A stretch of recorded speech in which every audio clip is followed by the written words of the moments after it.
Rick Reynolds here. Welcome to another show.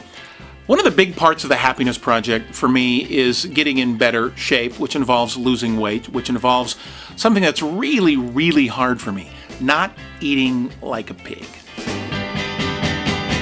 After my divorce a few years ago, or well, let's be honest, after my wife left me, I plunged into this depression that involved an awful lot of eating, and a lot of eating just sugary, salty, fatty crap. I often, and by often I mean many, many times, just had ice cream for dinner. Or I'd buy one of those frozen pies and I'd cook it and I'd eat that for dinner with a pint of ice cream. And I ate like this for years and gained probably 60 pounds. You know, this pathetic lack of will that I have really begins when I go shopping. And most specifically on the cereal aisle. I am so addicted to cereal.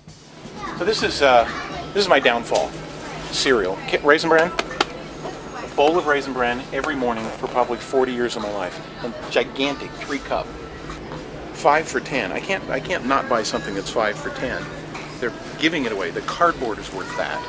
I love all three of these words. Crayon, good. Vanilla, good. Crunch, good. And you get a free shirt. For God's sakes. Every other week I pay a visit to my nutritionist, Dr. Leslie, who's actually become a friend, and we spend an awful lot of time talking about sugar and how much sugar I consume. You know, if you were a vampire, you'd bite me last for the dessert, for my really sweet blood, because I'm so logged. Do you know that when they take blood tests after you eat something with saturated fat, like a lot of French fries or something like that, or a cube of butter, or garlic bread with a lot of butter on it, it's creamy, and you can see the droplets of fat in the blood. In the blood itself? Wow. You know, I'm glad I have no major bad habits to obsess over. I don't smoke, I don't drink, I don't do drugs. I do sugar. I do massive amounts of sweets. I don't understand how you can get to be an adult in charge of your own life and not eat all the damn sugar you can. There are people like this. Do you know people that can take like a big bowl of M&Ms, put them out on their coffee table as though they were a decoration of some sort? Weeks go by, they don't touch them, dust is collecting. What kind of soulless zombies are these people? When I was performing my third one-man show, Happiness, I weighed about 265 pounds, and I was so self-conscious about how I looked on stage that I talked a lot about being fat. I probably eventually I'll have sex with somebody, but I can't imagine that first time I'm in bed weighing this much. Or like I'm walking toward the bed and she's looking at me as I walk like this. Blah, blah, blah, blah, blah. Blah, blah, blah, blah. Like some sort of grotesque $6 million man, you know. Blah, blah, blah, blah, blah. The part that I dread most about going to the nutritionist is stepping on the scale, you know what I mean, and finding out how much weight I've lost, and I just know I'm going to be so depressed if it's not enough. I think it's actually probably 237 minus 2. 235. How about that? 235. I'll take that.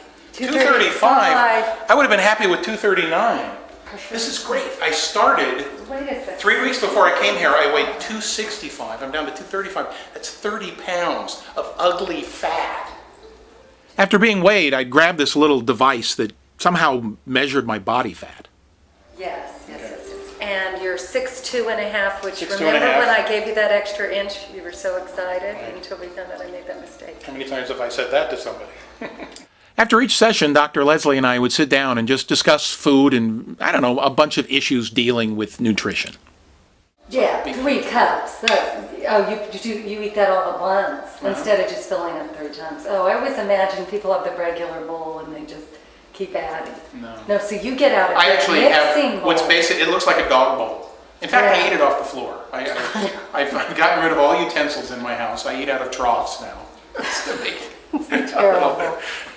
One day I did, instead of having ice cream, I had just the biggest bowl of Raisin Bran. And I just ate twice that day, and I'm sure I was within 2,000, and it was really worth it. Right, or have your Raisin Bran right, as you said, for your treat, your dessert.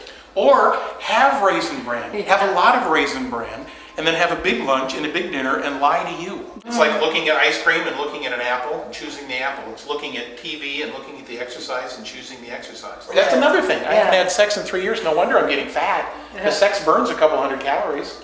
Probably not that many. Especially not the way I do it. Just lay there.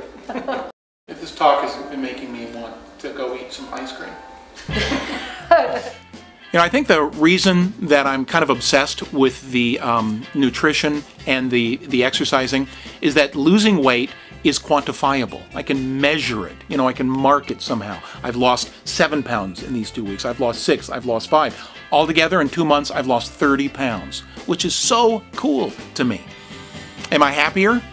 Yes, but how do I measure that? You know, less anxiety? Probably, but again, I don't know how much. And I know that the 30 pounds I have yet to lose will be much harder, but I absolutely know that I'll do it.